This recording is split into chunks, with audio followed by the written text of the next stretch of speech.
एक नंबरी दो नंबरी नाली ह पंडित जी, एक नंबरी दो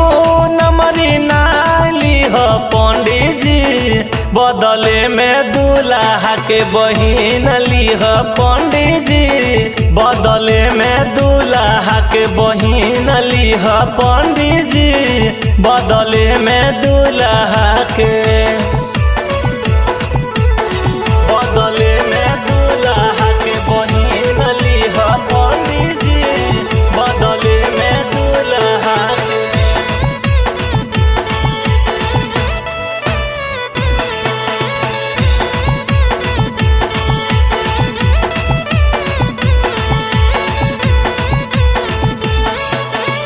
कर ठीक से विध के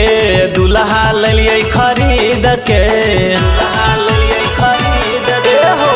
कर ठीक से विध के दूल्हा लिये खरीद के, दाल बनबै ह भात बनबै ह यार बनबै ह सब्जी, दाल बनबै ह भात बनबै ह यार बनबै ह सब्जी, रतिया के सेजिया पर तेल लगबै है पंडित जी, रतिया के गोरावा में तेल लगबै है पंडित जी, रतिया के सेजिया पर बदले में दूल्हा के बहिन ली ह पंडित जी,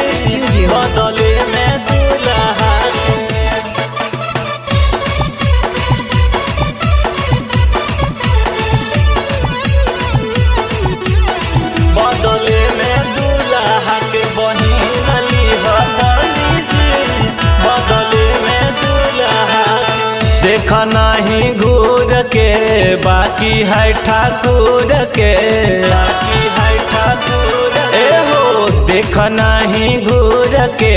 बाकी है ठाकुर के,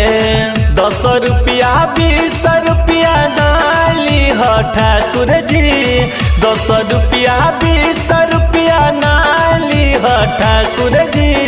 बदले में लड़का के माइली ह ठाकुर जी,